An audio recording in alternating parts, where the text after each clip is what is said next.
Now that Diablo 2 Resurrected has been released for 3 years, it is time to stop using outdated tools. Over the last 12 months, there have been an immense amount of new resources, many of which that have flown under the radar, including a brand new tool that just dropped this week.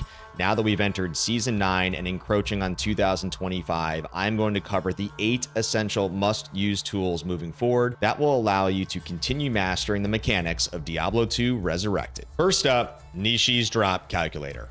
I'm sure many of you have used the predecessors of Silaspen, Maxroll, or things like D2 Drop Dash, and while all of those tools served a purpose, many of them had specific voids that Nishi solves in this masterclass of a tool that sits on an echelon of its own. Now, while I'm not going to do an entire end-to-end review, I'm going to highlight some of the fundamental reasons of why you have to use this tool moving forward. The first major thing we're going to highlight is how to properly upgrade in a terrorized zone situation, which no other tool properly solves for. So let's say, for example, we're looking at 150 magic find in a solo self found in a player's one game, and we want to understand what areas and zones can drop Griffin. Upon quickly running this, you're going to see Bale in addition to super unique such as Pindle and Snapship, and all other champs and others that can drop Griffin. You can hover over and get additional tooltip information, specifically which is important, being both monster level and the treasure class. Now, what happens in a terrorized zone situation? Well, all you have to do is take the toggle, slide it over. Let's say we're character level 91 and we requery this information. Now you're going to see that every single boss in the game is eligible to drop Griffin and a handful of other super uniques in the game. And the reason for this is because, as most know, in a terrorized zone situation, it pushes the monster levels higher, which then group upgrades the treasure class of which you can pull items from, but also the quality level is very important for certain items in the game. And you can quickly see that Nishi's tool properly delivers and with accuracy. One other thing that I love about this is how dynamic this tool is. So let's say, for example, you didn't know who Battlemaid was and you click this and you can see how quickly this adaptively updates in your view to showing you where she's located. In this case, she's in Rune Temple, which is in Act 3. You can see Act 3 Hell hovering over. She is a super unique, but in addition to Battlemaid, you also are seeing the champs and the uniques and the white mobs that can also drop Griffin in a terrorized zone situation. As I've already kind of showcased here, you not only can run this by monster, but you can also look at these zones specifically by the area, which is also something that other tools do not easily allow you to do. Finally, what I want to highlight is just how amazing his search query functionality is. So let's say, for example, you wanted to remember what were all the elite sets in the game. Well, quickly, by just typing in a small query of elite set, all of those pop up. And the same goes for things like exceptional set. I can also change this quickly to uniques, or again, elite uniques. If you want to type in shortcuts such as miscellaneous rune, well, then all the runes are going to pop up. So this is just some of the incredible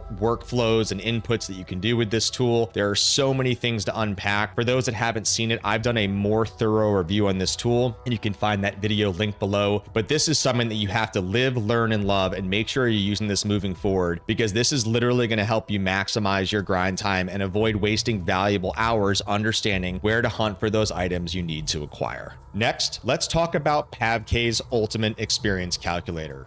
I teased at the opening of this video that there was a brand new resource that just hit the market, and this is what we are going to showcase today. Arguably one of the biggest voids in the community was the lack of an experience calculator to help you understand the experience gained per run and how many clears would I need to achieve per the next level. There was one particular resource out there that was available to us, and it's going to showcase to you just how powerful and upgraded Pavke's truly is. First, let's talk about the inputs over on the left. You can customize this to many different degrees, inputting your character level, players in game, party size, your difficulty. Are you equipping an Annie or holding an Ondels? Do you happen to have an XP shrine? But very importantly, he actually breaks down the customization of the party settings, because the levels of your party matter to understand experience allocation. So for example, if we are in a P7 game and party 7, you'll notice how now all of a sudden these light up green, and you can start to customize these. And as I start to customize these, you're going to notice that the XP community is actually upgrading across the board in terms of experience to you per run. If we didn't have this in here, this wouldn't have been fully accurate. So again, a cheers and a kudos to Pavke for thinking of every possible situational element on how you properly calculate experience. Now, one of the neat quality of life features he has in here from an advanced settings perspective is once you get higher, some people want to do elite hunting where they don't want to clear white trash vanilla packs. If you uncheck this, you're going to quickly see again that it adaptively updates, and if you include them back in, you can see the trade-off situations across the board. Now, the other thing that I have to applaud Pavke for is not only is he showing this from expansion and of course terrorize situations, he has chosen to not alienate the classic community. There is still a small faction and a very powerful faction of players that love to play Classic. And in Classic, while usually you're power farming chaos when it comes to Act 4, early on you can see things like Normal and Nightmare cows are way more powerful. And so this does help the Classic community, for those that might be newer to Classic, actually determine where you should be properly farming. For those that may have seen my prior video specifically on when to start focusing on terrorize zones only, I mentioned a tool that I had to use in the past, which was Maxrolls. Was a great start because it was the only thing available to us. And again, it has similar inputs to Pavke's. The problem was they only allowed you to focus on a singular monster type versus clearing the entirety of the zones. So when I made my video, this is what I had to leverage at the time. The data is still valid that you want to focus on terrorized zones at 94 and beyond, but Pavke's tool actually demonstrates this more effectively. So let's say, for example, we're level 93. You'll notice over here that in a non-terrorized situation, you would have to clear Chaos Sanctuary 148 times, assuming the inputs on the left are true. But if Chaos was terrorized, it would only take 79. But the minute you hit 94, you can see this gap start to accelerate and widen, where it would take 267 Chaos full clears to get to 95 versus only 109 in this case. So for those that are curious how to speed to 99 and power farm, use this tool. It's incredibly valuable. It's incredibly insightful. It breaks things down. He also includes a bunch of the other tabs that include all of the game data and information. So if you really want to geek out and really dive into the data, you can choose to do so. He did an incredible Reddit post that is linked below. So if you want to read this more thoroughly and take the time to review it, please feel free to do so. But once again, thank you, Pavke. This was such a massive need for this community, and you totally delivered with a best-in-class experience calculator. If you love chest hunting, then Mysterio's chest emulator is for you. Now, many of you likely know Mysterio and D2 EMU or Emulator because of its predictions for terrorized zones, both online and offline. But one of the neat tools that I personally use on a consistent basis that has blissfully flown under the radar is his chest emulator, which can be found at d2emu.com, and you can find it up here on the right. Now, what's important to understand about chests in Diablo 2, as many know, is that there are specifically permutations of patterns for both things like unlocked and locked, regular chests versus super and sparklies. And so he has built an accurate drop emulator, not a calculator. And so essentially this is computing all of those possible patterns and permutations and all of the different combinations and trade-offs of what could possibly happen. For those Grailers out there like myself, this is an incredible tool to use because it actually can be very fruitful outside of just clearing zones. So let's say I wanted to look at Act 5, specifically look for sparklies, and I wanted to focus on Icy Cellar power farming, and I have 300 Magic Find, and I'm in a player 7 offline game, and specifically I need Jaw Enchantment above. We can edit that here. And one of the items I still need is the coveted Tyrael Smite. So what I want to understand is specifically is, can a unique sacred armor actually drop specifically from these chests? So one thing I do recommend is that you keep filter junk on, because it's going to essentially get rid of a lot of the unnecessary clutter and lines that come with this. But quickly upon calculating, it is going to run the emulator. He does preface that it can take up to 15 minutes. I usually personally find that it runs a little bit faster. Now that this had propagated, you can actually see all the rune and the item patterns. In this particular case, there are 7 total rune patterns, 5 for Jaw, 1 for Zod, and 1 for Cham. So there is a 1 in 9,300 possibility for me to get one of these patterns. And then when we look over on the right, there are actually 11 patterns that can drop the sacred armor base, as he prefaces over on the left, because this can go Templars or it can get Tyraels. This is not predicting the probability of chance, but this is just saying the number of patterns that can drop unlock the base. So again, if you're looking for that difficult coveted sacred armor, a 1 in 5,900 probability is in many cases far superior to looking for that item-based hunting in broad zones. So this again is just showcasing another cool feature of his chest emulator. I highly encourage you guys to use it, especially if you're not doing chest farming. It's something to pay attention to. Most think of lower Kuros hunting to acquire quick Sur and Burr runes, but this is a lot of the trade-offs you can emulate by using Mysterio's tool. Next on our list is Warren's IAS calculator. For those who want to get the most out of your attack speed, using his tool is critical. There have been some elements in the past that you could leverage, but to be honest, nothing is as accurate and as dynamic as Warren's, which has been updated as much as possible, especially for the D2R experience. Now, not only does he actually allow you to do this by character, but these breakpoints as well based on the Act 1 Rogue, the Act 2 Desert Mercenary, and the Act 5 Barbarians. So now let's say, for example, that I want to understand different experiences for a Paladin. You can also look at wear form, by the way, in case you were actually transitioning. You can look at a variety of different skills. So let's say we're looking at Zeal. You can look at this by effective IS, or the fanaticism breakpoints. Of course, in particular, what matters is your primary weapon base speed, which is going to help you understand what you are specifically fighting with. And let's say we're going to go down here, War Scepter. You can input your level of fanaticism because, of course, this is going to influence your action frame breakpoints if you have fanaticism active.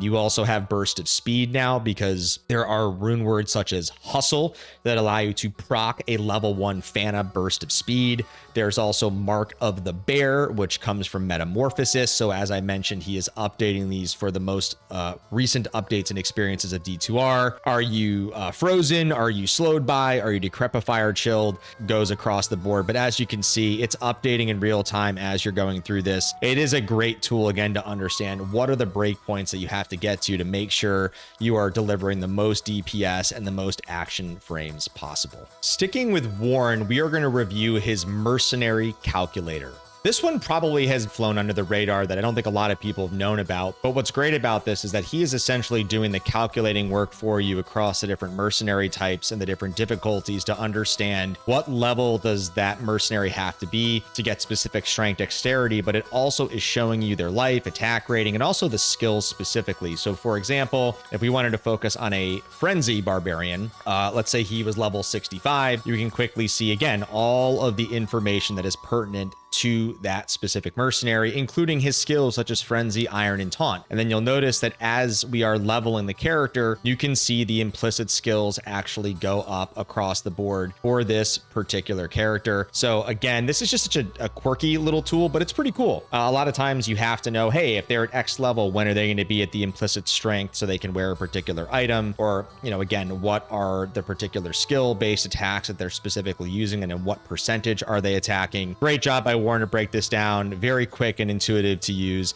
And I wanted to call this out because I think it is such an amazing feature that a lot of people just are not aware of. For those that are thinking about starting a Holy Grail or actively pursuing one, it is time to start using Zed and NadinWin's Holy Grail tracker. Now, for those that have seen my video review on this, I did include this in that in addition to many other valuable resources, but this, in my opinion, is the standard. It is the best in class version that you should be using because it does every single thing that you would expect, including automated tracking. Now, what you're looking at here, as you can see here, it is free and it is open source. And what's really cool about this is that you can customize it. I customized his version because transparently, this is not updated for Sunder Charms. So if you wanted to do a complete Grail and include the Sunder Charms, you can actually access that personally in my Discord, which is linked below. But what's really cool about this is that, again, it has automated tracking. It has support for streamers. You can kind of see everything here. But what I'm going to actually do is pull up a visual demonstration of this, which is my current version of the hardcore Holy Grail. So you can see here all the different splits as you would expect, like many other Grail situations. You can click into these and look across the board. But what's really cool about this, for example, is when I click into Gladiator's Bane, it's also going to show you here all of the characters and mules that I have copies on. So if I want to understand where my Gladiator's Banes are and where to find them, this is a neat little trick so you can actually source where those are sitting.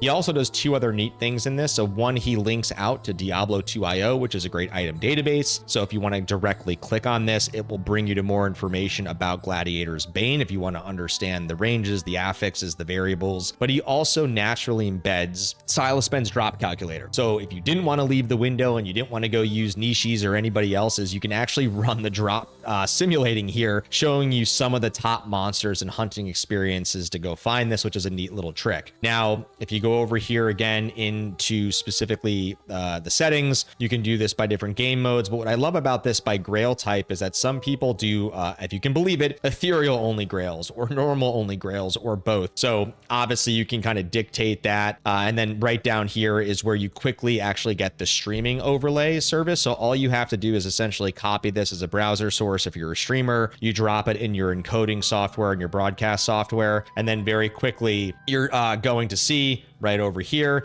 this little kind of window pop up on your Grail overlay. So again, if you want to check this out, there are two ways to get this down below. You can go to Zed's website directly and get his native version, but if you want a upgraded version that include the Sunder Charms, feel free to head to my Discord down below, and I have a particular download area in my community where you can get the version of which I am using. Next on the list is Maxroll's Character Planner. Now, most of you are probably aware of this because it's been around for a while, but just in case you didn't know of all the features and functions, I wanted to do a quick review. So as you would assume, this is, as it states, a character planner where you can look at all of your particular characters in addition to your mercenary. Now, what I'm going to do here is actually pull up one of my existing profiles where I'm going to look at one of my energy shield orb sorks. And as you can see, upon pulling this up, you're going to see all of the different dynamic simulated information, my mercenary, my character, all of my attributes, my defenses, my casting. But what you can also do here is build all of your skills in addition to your attributes. So again, you can really theory craft within this tool, but then you can actually go over to calculations. And so for example, we know that orb is my particular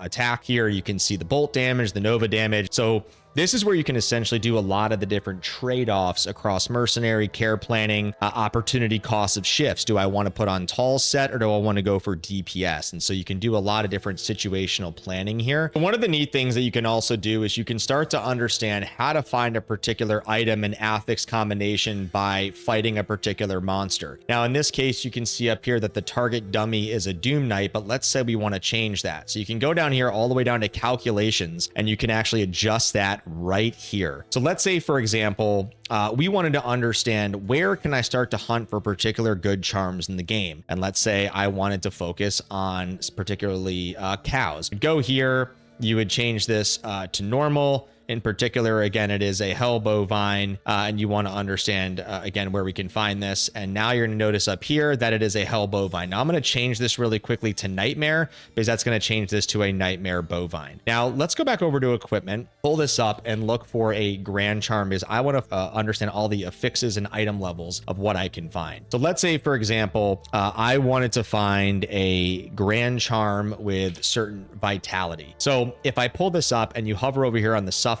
you're going to actually see all of the different item level affixes for what you have to find. Now, in this particular case, because a hell bovine in nightmare is level 64, so that means that a grand charm in nightmare cows can roll 31 to 35. And we want to understand, can we actually find a skiller here? Well, in this particular case, you can. The odds can roll there. You can see here that we're going to change the life down to 31. And because the item level is only 50, getting a combat skiller with 31 life would be eligible to drop in cows, for example. Now, this is just a very simple demonstration. I'm not going to go through this much further, but it really is a cool way to not only build your character and theory craft all the different combinations and trade-offs, but I wanted to show you that you can actually also understand affixes from prefix to suffix, different item levels, which translate in nightmare and hell to the monster levels. You can change those target dummies. There are ways that you can understand kind of also drop potential in this situation. Last, but certainly not least, is Prowner's Hero Editor. For those that know Prowner, he's the creator of D2Runewizard.com. And for those single players out there, hero editing, you guys are familiar with that, especially from Lord of Destruction. It essentially is the ability to create a single player D2S file that allows you to create characters, manipulate characters, kind of test things out specifically. And Prowner's is really the main tool right now for D2R. If you wanted to use this in single player, I would highly encourage you going here, and it's linked below. Now, there's a couple ways to interface with this. There's a couple beta features, but you can actually load your save folder. You can actually load an existing character, or you just create a new character here and you can essentially go through these presets and start to edit this. Now, in this particular example, we have an Amazon here. I can completely fill this out with items. I can customize all of our information here, including the name. And specifically when I'm done, I can save this to the file and it's going to download my D2S file, and I can upload this then into my saved character folder. And upon launch in the game, you're going to actually have that particular character here. I will preface that I haven't used this very much because I'm just not a power user of hero editing. There are a couple bugs and nuances that I've seen with this, but to be honest, it is the best available. I would definitely highly recommend Prowner's tool for D2R. Now, before we wrap up, I'm going to do a lightning rapid fire round here as a final call out to other tools and resources that you might want to be aware of in case you want to leverage things in the future. First up, we're going to talk about Bonesy. You may know his name because of D2R Remodded. He is large in the D2R modding community. Here he has things like a D2R launcher, in addition to a number of different mod tools across the board, from understanding treasure classes to sprite editing to a backup buddy at the bottom that a lot of people use. I will link this all below. I'm not going to demonstrate all of these specifically, but this is definitely one particular area that I would recommend. Next up, let's actually go back to Mysterio and his emulator. He actually just launched a brand new XP ladder tool, which is really cool. He is actually actively pulling in information across all platforms and all game types, and he's tracking the experience progress on all of these characters. And for my hardcore brethren out there, he's also looking at the rips of the latest hardcore characters, and he's summarizing this, and he's also built a great bot in Discord, for example. But if we're looking at Vilio here, you can actually see how quickly he ascended in his XP, and when he fell off, you can actually start to track characters and when they're sleeping, when they're not playing. So for those that are ladder racing and you want to see the competition, this is a neat little tool that he brought to life that I would definitely have you check out and encourage, and that is linked below. Well, there you have it, Sanctuary. That concludes and wraps up my personal review of the top tools that you have to be using on a go-forward basis in Diablo 2 Resurrected to continue mastering all of the game mechanics. I hope you walked away with some genuine value today, including learning about some of the new features that are available to you. If there are things that I missed that you love to use, please drop those in the comments down below, and do not forget to smash and hit that subscribe and like button. Stay frosty, Sanctuary.